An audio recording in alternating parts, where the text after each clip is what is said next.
매일 열심히 사시고 그렇게 주일을 와서 예배드리는 여러분의 모습 보면 정말 참 멋있고 매주마다 참 보고 싶습니다. 오늘도 참 잘 오셨습니다. 오늘도 복된 시간이 되길 바라며 오늘 예배드리는 여러분 모두에게 우리 주님이 주시는 그 은혜와 축복이 넘치기를 축복합니다. 여러분 날이 좀 덥지만 혹시 무덤하면 생각나는 것이 있습니까? 무덤. 여름에는 막 계획이 막 무덤하면 막 영화가 막 있죠. 시원하게. 무덤하면 여러분 혹시 어떤 생각이 됐습니까? 저는 무덤하면 핑계 없는 무덤 없다. 이 말씀이 생각납니다. 핑계 없는 무덤 없다. 이런 말도 했죠. 얼마나 핑계를 많이 대는지. 처녀가 애일라도 핑계가 있다고. 아무튼 우리는 핑계대는 성수들입니다. 참 핑계를 많이 대죠. 누구 때문에? 누구 때문에? 무엇 때문에? 무엇 때문에?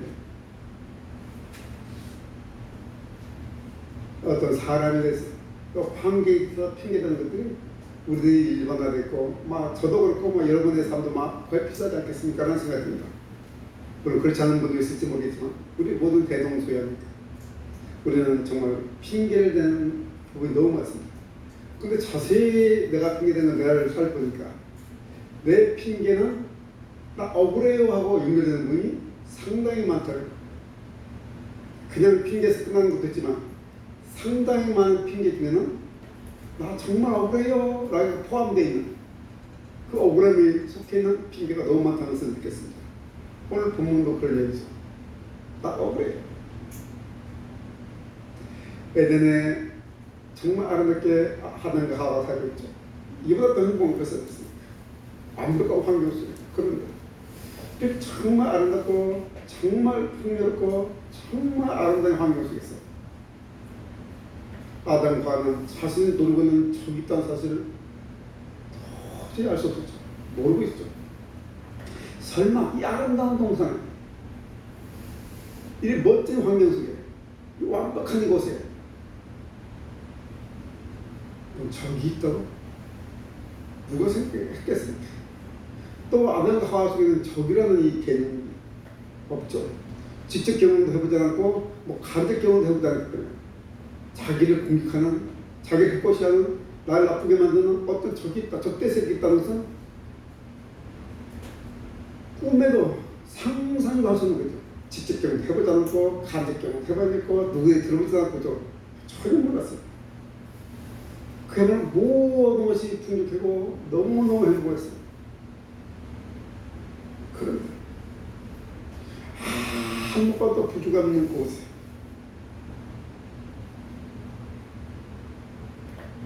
하나님께서 얼마 전에, 조금 전에 아담에게 말했죠. 하와를 만들기 전에 동산 중앙에 있는 이 선악과의 나무를 열매 따먹으면 안 된다. 절대 안 된다. 따먹으면 너 정말 죽어. 반드시 죽을 거라고 한 그 말을 할 때 아담과 하나님에게 대화할 수 있어 어떤 존재가 다 듣고 있는 모습이 성경 속에서 보셨나요? 그 말할 때 어떤 존재가 다 듣고 있는 것 같아요. 우리가 알고 있죠. 뱀이죠. 그 옅은 존재가 뱀인데 오늘 읽어보니까 하나님께서 만드는 것 중에서 가장 어떤 뱀 어떻게 표현했습니까? 뱀을 표현한 단어를 읽어주시겠습니까? 1절에 봅니다. 뭐라고 뱀을 표현했습니까? 그 또 가장 강경이다. 강제죠. 가장 강경이다. 이런 뱀의 속성 때문에 뱀은 사단의 도구로 선택됐죠. 이 강경 때문에 뱀이 사탄의 도구로 선택됐다는 사실. 사탄에게 선택된 뱀은 이 자신의 강경을 통해서 이 무기를 가지고, 강경이라는 무기를 가지고 언제 접근할까, 언제 공격할까 기회를 보겠죠. 또 강경 뱀이, 강경 사탄이 그냥 무작정 덤벼들지 않겠습니까? 그죠? 언제 가장 좋을지, 어느 타이밍에 딱 접근해야 될지, 아담에게 접근할까, 하와에게 접근할까, 생각이 나겠습니까? 누구에게 접근하는 게 가장 좋을까? 엿보고 있었다는 사실입니다. 유심, 확률이 높은 쪽 성공할 확률을 들어서 다 접근하는데 때마침 아담과 하와가 떨어지는 것을 봤어요. 근데 하와가 동상 중앙 근방에 그 먹지 말라고 하는 그 나무 열매 그 근방에 있는 것을 보고 하와에 접근하죠. 이런 상황에서 하와는 갑자기 인간의 언어로 접근한 뱀과 하와가 어떻게 소통했을까요? 서로 어떤 언어로죠. 서로 아는 언어로. 그래서 인간 언어로 소통했다고 좀 추측해야죠. 인간의 말하고 있는 사람, 뱀이 접근합니다. 얼마나 놀랐겠습니까? 신기하고 호기심 천국이죠. 이상하다. 호기심이 막 생겼습니다. 여러분, 호기심이 생기면 마음이 열리죠. 무방비 상태가 되죠. 탈세 잡은 뱀인 거죠. 하와. 하나님께서 이 동산의 모든 나무 열매를 먹지 말라고 하거든요. 사실은 그게 아니죠. 왜곡시킨 거죠. 모든 나무 열매를 확장시킨 거죠. 먹지 말라고 그랬니? 그 하와가 대답하죠.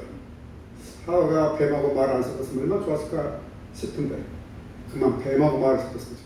첫 번째. 그냥 아담에게 먼저 말했으면 어떤 일이 벌였을까? 라고 궁금증이 있지만 그 선생이 말하자니까 넘어가. 모든 나무는 아니고 이 나무 열매, 요 나무 열매 먹지 말라고 했어요. 이 나무 열매는 보지도 말고 만지지도 말고 먹지도 말라고 했어요. 하나님께서 말씀하시거나 먹지도 말라고 그랬는데 더 강조하는 거죠. 확장시키는 거죠. 먹으면 죽을지도 모른다고 그랬어요. 먹으면 죽을지도 몰라. 뱀의 정답에 맞춰서 하와는 자기 생각을 집어넣어서 또 이야기하죠. 막 장단 맞춰서 이야기하고 있죠. 하와가 뱀에게 물어보기 전에 대화하기 전에 아담에게 먼저 물어봤다면 더 좋았을 것 같아요. 한번 말을 뱉어버리면 그 말을 출수할 수 없어요. 이미 출수할 수 없는 거예요. 뱀의 간견 그 뱀의 질문에 하와가 넘어가 버렸죠. 넘어가서 확신한 뱀은 확신했습니다. 절대 안 죽어. 절대 안 죽어. 네가 뭐도 절대 안 죽어. 그리고 결정타는 거죠. 네가 그걸 먹는 날에는 너희가 하나님처럼 될 거야. 너희 발을 하나님처럼 돼. 그래서 하나님 너희를 먹지 말라고 한 거야. 왜냐면 너희가 하나님처럼 되기 때문에. 모든 일에 틀렸지. 너희가 하나님처럼 될까봐 너희에게 못 먹게 한 거야. 이렇게 말했죠. 이 말을 듣고 고개를 들어서 그 나무를 보니까 어떻게 됐다고요? 우짜로 읽어주시겠습니까? 먹음직도 하고 보암직도 하고 지혜롭고 할 만큼 평스럽기도 한 나무인지라 여자가 너무 아름다운 거예요. 이걸 못 먹겠지? 정말 먹고 싶은 마음이 막 드는 거예요. 따먹고 또 따서 남편에게 갖다 줬죠. 그렇든가 아담도 그걸 자연스럽게 어쩌면 그 나무 열매인지 알지는 모르겠지만 자연스럽게 아담 그냥 따먹었어. 먹었어. 근데 갑자기 세상이 바뀌어버렸어. 갑자기 세상이 쫙 바뀌어버린 거예요. 그동안 서로 별거 없어도 문제가 없었는데 감정이 없었는데 갑자기 서로가 수치심 들어서 급하게 나무의 불을 만들어서 나무의 불을 꺼가지고 옷을 만들어 팔린 거예요. 수치심과 부끄러움이 차입니다. 이제 이 두 사람이 남은 것은 후회와 억울한 뿐이죠. 내가 왜 그랬을까? 내가 왜 이랬을까? 후회와 억울한 뿐이죠. 말을 안 해도 억울할 수 가득하죠. 이런 모든 말씀을 하나님께서 그 동생이 찾으셨어요. 하나님께서는 눈에 보이지 않지만 아담과 하와는 이미 하나님의 형상이기 때문에 본능대로 하나님을 알고 나무 뒤로 숨어버렸죠. 나무 사이 숨는 거예요. 하나님 찾았는데 남은 사람은 수월히 있는 사람, 최초의 사람. 그 모습을 본 하나님의 마음은 어땠을까?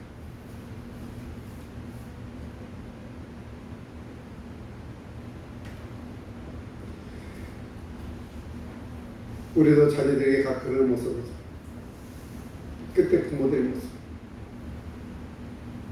하나님의 모습 마음은 거의 비슷하다니까. 여러분, 사탄에게 선택된 피해 먹어서 안 되던 말은 그 열매를 먹도록 유혹했고, 유혹에 넘어간 인간은 그 열매를 먹음으로 절대 먹으면 안 된다고 그렇게 말한 그것을 먹어버렸죠. 마치 이것은 경계선 넘어가는 것 같아요. 육상 선수와 수영 선수들은 내인이 있습니다. 자기 내인을 벗어나면 아무리 길을 둬도 그 쉽게 인간이 무너지는 거예요. 그 모든 시즌 무너져버린 거예요. 그런데 여기서 보면 그 경계에서 무너진 책임을 묻는 하나님께, 남자는 누구에게? 여자 때문에. 여자는 누구 때문에? 뱀 때문에. 책임을 져는 거죠. 아담아, 너 왜 부끄럽니? 그 너 먹지 말라 한 열을 먹었니? 그런데요, 나 땀 먹을 마음이 1도 없었는데 하나님 주신 저 여자가 줘서 먹었어요. 여자 때문에 나 저 억울해, 뭐 이런 마음인지 알 거야. 또 이번에 여자에게 물었어. 너는 왜 먹었니? 너는 왜 그렇게 했냐니까. 있잖아, 저 뱀이요, 뱀이요.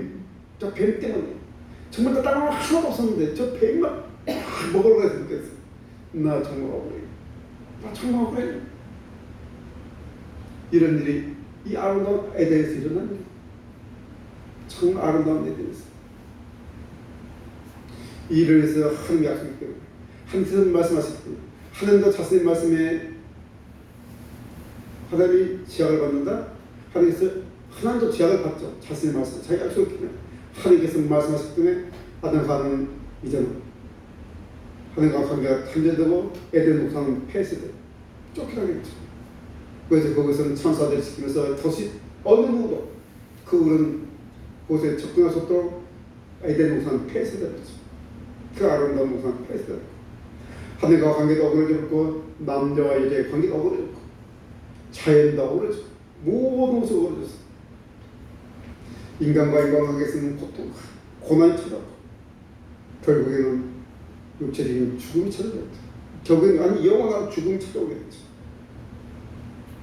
단순히 망가진 것만 아니고 죄에 저항할 수 없는 상태도 우리 마음에서 한 형성이 망가져버리니까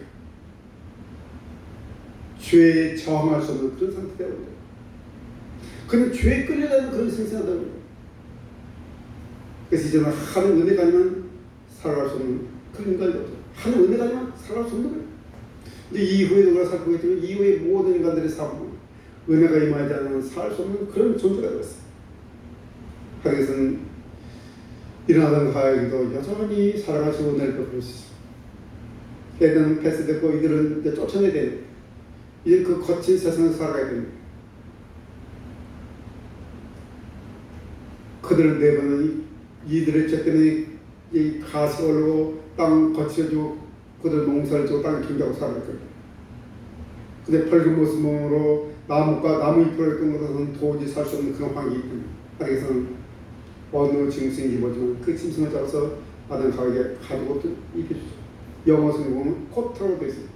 단순한 영어 성경은 코트지고 그냥 작업복을 코트로 입히 최소한의 그 거친 환경에서 살 수 있는 그 옷을 입혀주셨어요. 그리고 보내셨어요. 그리고 이후에도 필요할 때마다 평을 공부하시고 또 모든 선물을 내주셨죠. 그럴 때가 되면 아주 많은 때가 되면 또 그 아들 예수를 보냈었어요. 십자가에서 피를 죽이심으로 인간의 그 근본적인 문제, 그 망가진 그 모든 문제를 해결하고 회복시키셨죠. 그리고 그분은 죽음에서 다시 살아나심으로 죄의 세력을 완전히 무기력화시키고 승리하셨죠. 사단의 세력을 완전히 무기력화시켰다는 사실이에요. 그래서 누구든지 그리스도 예수 안에서는 새로운 피조물로 다시 회복시켰죠.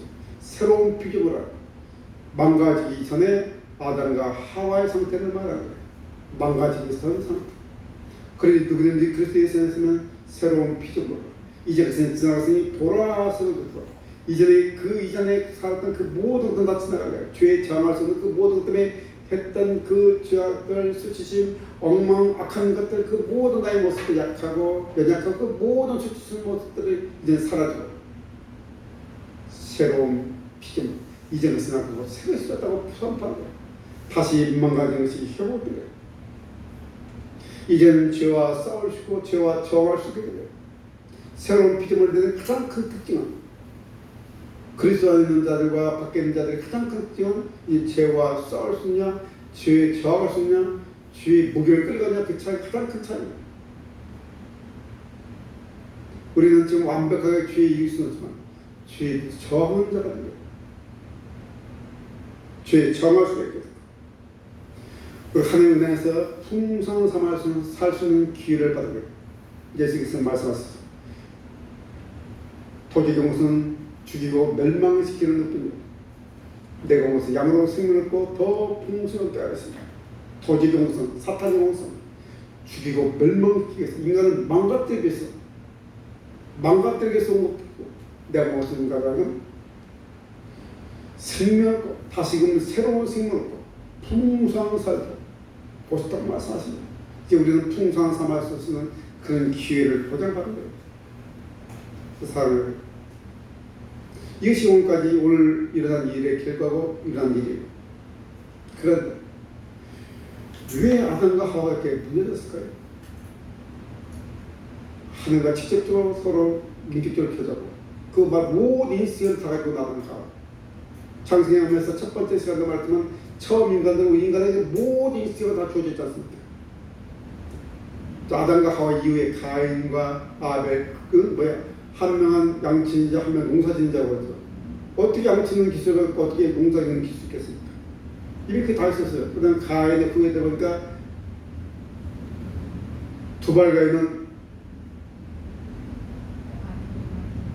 농기구를 만들고 있죠. 농기구. 그 철을 펴서 농기구. 그다음에 철을 펴서 농기구를 철기구를 만드는 거예요. 야발은 음악, 통수하는 음악 만든다. 이런 모든 기술을 다 가지고 있는 거예요. 이미 완벽하게 만드는 거예요. 인식이 되는 거예요. 이런 아담과 하와가 왜 무너졌을까요? 이렇게 허무하게, 정말 허무하지 않습니까? 정말 이렇게 허무하게 하면 이렇게 쉽게 무너질 리가 있나? 이렇게 무너졌어요.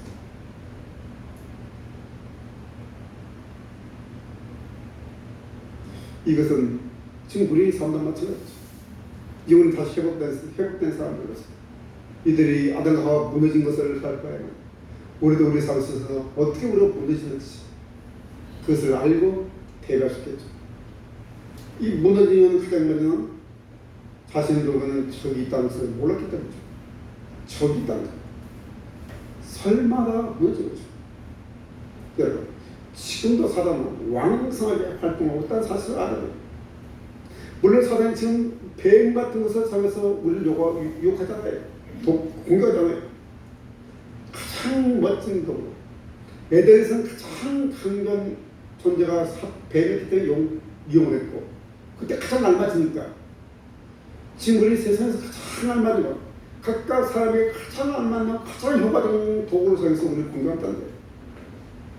가장 멋진 도구를 사용해서 다양하게 공격하죠. 언제 공격이 가장 효과적이겠지? 무엇을 가지고 공격이 가장 효과적이겠지?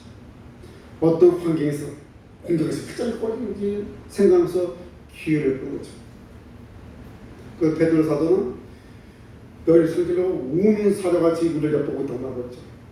엿보고 있는 거 언제 성질을 엿보고 있는 이런 존재가 있던 하나님. 반면 창조했을 때 우리 눈에 보이는 창과 눈에 보이지 않는 두 세계를 창조했다고 말씀드렸죠. 영의 세계가 창조됐기 때문에 그 악한 영들이 우리를 노리고 왜 토지의 것은 죽이고 멸망시키는 그들의 존재이기 때문에 우리가 잘 사는 꼴을 보지 못하기 때문에 우리 하나님에서 풍성한 삶을 사는 것을 보지 못하고 우리가 하나님을 갈라놓고 우리 손을 망가뜨리기 위해서 그들 언제나 노력하는 그들의 존재 하늘이 그거이기 때문에 언제든지 눈을 부릅뜨고 나를 노리고 있다는 것을 알고 있어요. 기억해요.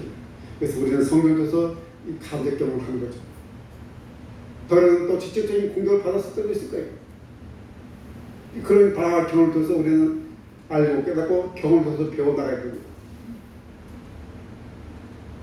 세상은 그렇습니까? 이렇게 말하지 않습니까? 한 번 당한 것은 뭐 그럴 수 있지만 두 번 당한 것은 어리석은 일이다. 그래서 또 계속 반복 당한다는 것은 정말 어리석은 일이죠. 성경을 주신 이유가 바로 그런 일이죠. 이런 것을 알아. 그리고 또 무너지는 것은 두 번째 이유는 적의 전술을 모르기 때문이죠.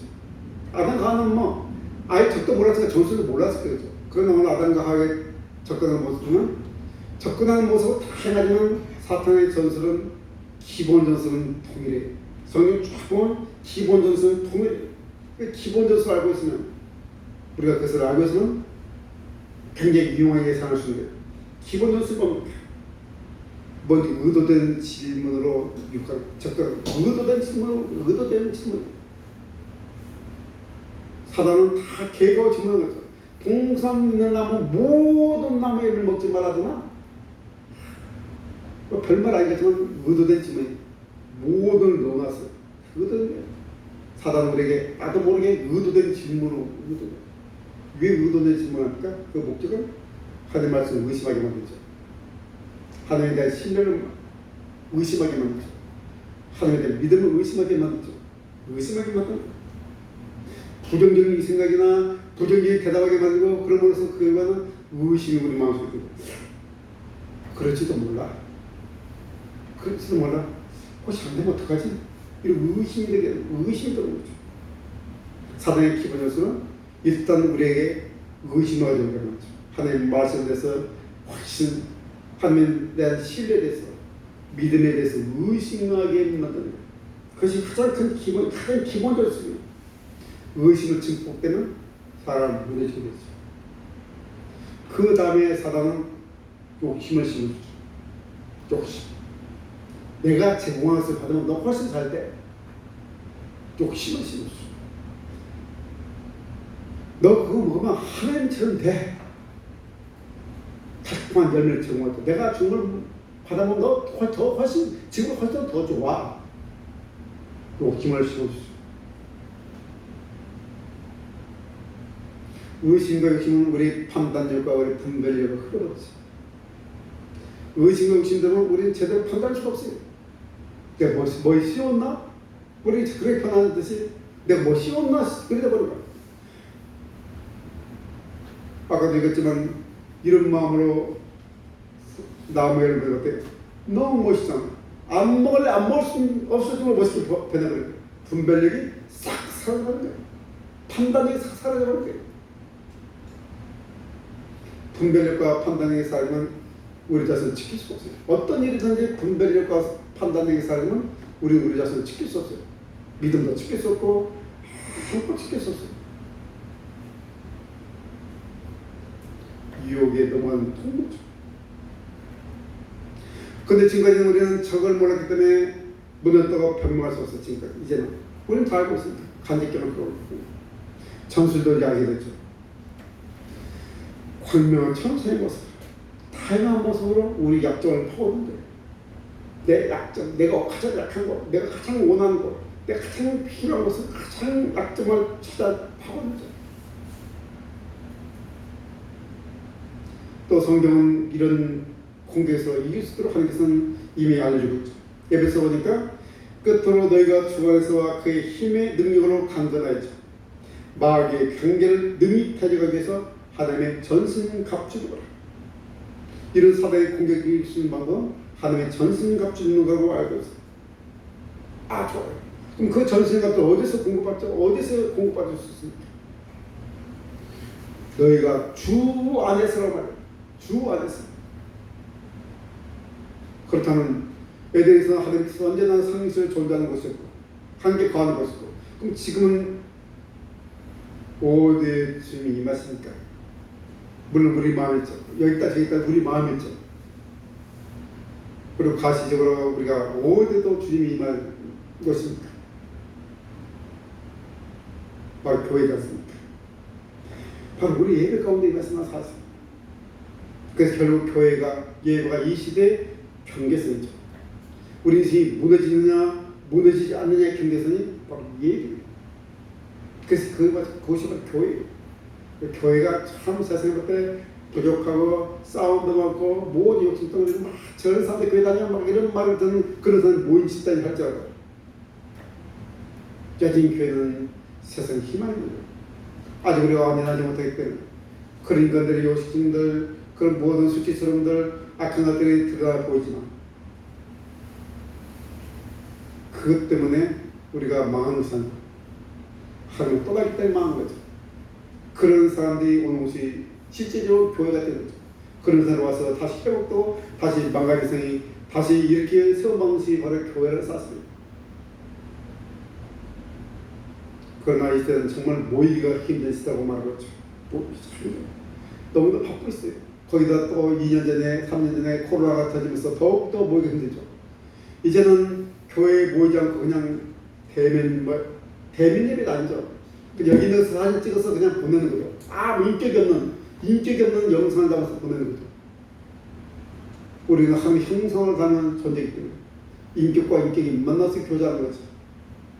영상으로 예배드린다? 안 되는 것보다 낫겠지만 그 인격과 인격이 교류가 되지 않기 때문에 거기서는 어떤 성장도 따스함도 아름다움도 그렇게 하는 것을 기대할 수는 없어요. 실제로 우리 예배에서 보면 우리 큰딸이 이야기하고 처음에 약간 긴장해서 세수하고 살살 자고 딱 예배드리는데 또 시간이 지나니까 좀 흩어지고 옷도 대충 입고 또 바쁜 일 있으면 또 막 가기도 하고 그래서 우리 얘들은 예배의 모습. 왜냐면 우리는 이 눈에 보이는 가시 있는 것을 무시한다고 막 하는데 우리 결코 무시할 수 없어요. 우리는 가시적인 현실, 살도록 만들어졌고 그것이 우리 인격이 서로 교제해서 살고 만들어졌기 때문에 하나님도 마찬가지 인격이기 때문에 점점점 모이기가 힘들수록 하고 있는 거예요. 세상은 자꾸 만들어가는 세상 그렇게 만들어요. 모이지 못해도 자꾸 만들어요. 이 핑계 첫 핑계 때문에 못 오는 여러분이 오늘 또 교회 때 교회 안 나올 이유를 막 찾으면 여러 가지 할 거예요. 원래 교회 안 나가도 될 이유를 막 찾으면 막 10개 뽑을 수 있을 거죠. 그런데 우리 오시는 것은 이 오십니다. 우리 주님을 만나러 오십니다. 참 잘하셨어요. 그래서 여러분 오신 것은 정말 반갑고 기쁘고 저도 행복해요. 여러분이 희로울 때가 있을 때 그런데 우리가 생각합시다. 또 모이기 힘든 이유가 뭡니까? 바빠서. 복음 전하면서 혹시 예배 복음 전할 때 아마 가장 많은 이유가 바빠서 신앙생활 못해. 바빠서 지금 바빠서 못하겠어요. 거의 80~90%는 다 바빠서 못 오대. 아이들이 바쁘대. 한가지 나한테 바쁘다. 너무 바빠요. 바빠서 이제는 신앙생활 못한대. 교회 오지 못하고 예배드리지 못한대. 바빠서. 그런데 우리가 생각합시다. 바빠. 그 바쁜 나무의 열매는 뭡니까? 내가 그렇게 바빴는데 그 바쁜 나무의 열매는 뭘 얻습니까? 무엇은 열매가 열립니까? 바쁜 나무의 열매는 무엇입니까? 우리 예수께서 말씀하셨죠. 그 열매로 알아라. 그 바쁜 나무의 열매가 무엇인지 우리가 자세히 주위에서 보면 분별해가지고 판단해가지고 보면 내가 무엇이 바쁜지 우리는 알 수 있는 거죠. 내가. 그래서 여러분이 이렇게 주일로 와서 예배드리는 사람은 정말 바쁜 거예요. 그 이유 중 하나가 여러분 일주일 동안 세상에 살면서 여러분의 전신갑주가만 휘어지고 망가진단 말이에요. 치열한 싸움 속에, 영적 싸움 속에서 그것을 어디서 수리할 겁니까? 그걸 어디서 예수 받겠습니까? 예배를 통해서 예수 받는 거예요. 여기서 우리의 휘어진 전신갑주, 치열한 그 전투 속에서 휘어진 전투 하나님의 전신갑주를 예배를 통해서 수리받고 예수받고 도저히 못 쓰는 것은 다시 공급받고 이렇게 하므로 우리는 다시 세상에 나서 하나님의 전신갑주를 입고 낙한 영들의 그 괴계와 맞서 싸우면서 또 일주를 살아가는 거예요. 이것이 다른 곳에서는 공부할 수 없어요. 오직 주 안에서 공부할 수 없고 결코 다른 곳에서 수리할 수도 없고 그래서 우리가 예배 때 어떤 마음으로 예배하면서 예배드리는지 그래서 습관 오늘 하나님 나와서 도장을 찍고 하는 그런 예배 말고 그런 예배는 사람 예배 아니죠. 하나님 나왔어요. 오늘 도장 찍었어요.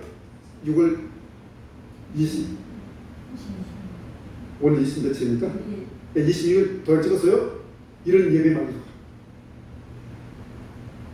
지금 우리가 하나님의 마음으로 진단에 와서 이런 마음으로 예배드립니다. 우리 모든 휘어진 전시갑주가 다 수리되는 거죠. 하나님 가운데. 이렇게 또 우리는 일주일도 살아가는 거죠. 7월 3일절에서 여러분이 얼마나 힘든 경험입니다. 얼마나 유혹과 그 갈등과 때로는 의심이 오는 그 혼란 속에서 주님을 붙잡고 살 수 있는 힘이 바로 여기서 공급되는 사실. 우리는 이 사실을 기억하면서 그렇다자도 우리는 날 만나면 고백하는 것이 한 은혜가 아니면 도저히 살 수 없고 고백할 수 없죠. 내가 아무리 하나님의 전수갑주를 입고 회복하고 수리해서 나왔지만 그렇다자도 한 은혜가 아니면 그것도 못할 수 없고 살 수 없죠. 우리가 우리끼리 조금 비교해가지고 내가 좀 나 이렇게 해본들 더더욱 기적이죠. 50%죠. 자의 믿음이나 여러분 믿음이나 똑같아요. 조금 나은 사람도 좀 부족한 사람도 역시 하나님의 은혜가 아니면 우리 다 무너질 수밖에 없고 역시 한 은혜가 아니면 살아갈 수 없는 그런 존재입니다. 그래서 우리는 그것을 고백하면서 점수를 사는 거죠. 그러면 우리는 역시 핑계대는 데는 상황이죠. 참 그래도 누구 때문에 무엇 때문에 뭐 하나 때문에 내 책임을 자신의 책임을 다른 사람에게 또는 환경에 넘겨버리더라고요. 그때 하나님께서 우리와 함께 하시죠. 그때 하나님의 마음이 어떠했을까요? 성경은 하나님에 대한 마음 이렇게 기록하고 있죠. 말씀 볼까요? 여기 내가 이거 그 안 해놔보자. 저장 안 해버리고 자, 저장 안 해버리고 열심히 디모데후서 3장 16절 17절 한번 찾아봅시다. 시작하신 디모데후서 3장 16절 17절.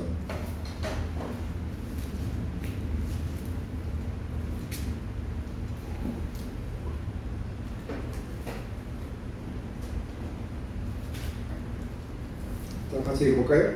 디모데후서 3장 16절 17절 같이 있습니다. 시작. 모든 성경은 하나님의 감동으로 된 것으로 교훈과 책망과 바르게 의로 교육하기 유익하니 이는 하나님의 삶을 온전케 하며 선한 일을 행할 능력을 갖게 하려 하리라.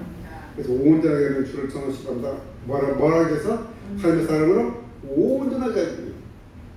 에베소서 4장 13절 봅시다. 그 앞으로 좀 가서 에베소서 4장 13절. 에베소서 4장 13절. 에베소서 4장 13절. 자, 한번 읽어주시겠습니까?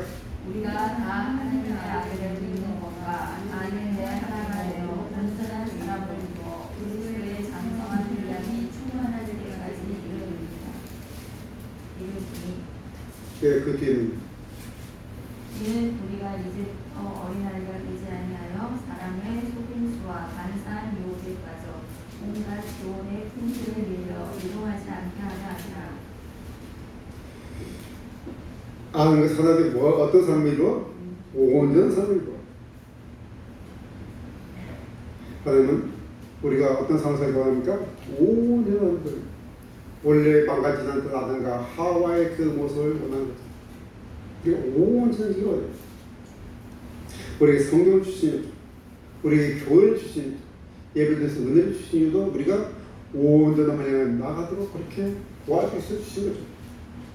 항상 말씀하신 게 뭡니까? 방향성이에요.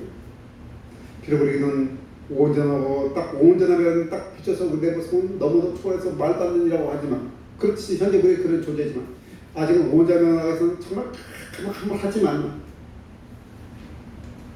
그래서 우리 연약해서 핑계대고 도망다니는 게 일수지만 그렇다 하더라도 우리 마음이 어디를 향했을지는 하나님의 마음을 향했기를 바라는 것이 하나님의 마음이죠. 우리가 온전함을 바라는 마음을 가지고 가죠. 온전한 마음 바라. 하나님 우리가 그렇게 살고 있는 거죠. 다 밀었답니다요. 다 그러니까 우리는 다른 박제에 가는 거 그냥 그 앞에서 온전히 다른 박제에 가는 거. 그래서 언젠가는 나도 우리 믿음의 선배들처럼 우리 주님처럼 그렇게 살 거야. 그렇게 살아가게 될 거라는 그 바람과 소망을 오늘도 비록 내가 또 무너졌고 또 쓰러지고 또 힘든 삶을 살았지만 그러나 그것 때문에 포기하는 삶도 우리는 주 안에서 살 회복될 것이기 때문에 포기하고 온전히 나가는 그런 마음을 가지고 성령을 주고 우리에게 예배를 주고 은혜를 뿌려주시는 사실이죠. 하나님은 우리를 포기하지 않으시죠. 하나님이 포기하지 않는다면 어느 누가 우리를 망가뜨리겠습니까? 하나님이 포기하지 않는데 어느 누가 우리를 망가뜨리겠습니까? 로마서 8장에 그런 얘기가 있습니다. 하나님이 우리를 옳다고 그러는데 누가 우리를 옳지 않다고 말한다는 말입니까? 누가 우리를 정죄합니까? 우리 절대 정죄하지 않고 절대 우리는 망하지 말 거라고 말했습니다. 그래서 지난주에 말했지만 모든 것을 한백할 선으로 가는 그런 과정 속에 있는 거예요. 절대로 포기하지 말고 우리 마음이 주님을 닮아가는 그 방향성을 붙잡고 한 주도 함께 같이 살았다. 그때 우리는 진정 아름다운 삶을 살고 온전한 삶을 향하는 때 언젠간 좌회로도 하늘을 펼쳐 아름다운 그런 빛난 인생이 될 줄 믿습니다. 오늘 예배드린 여러분을 축복합니다. 기도드리겠습니다. 주님 참으로 감사합니다.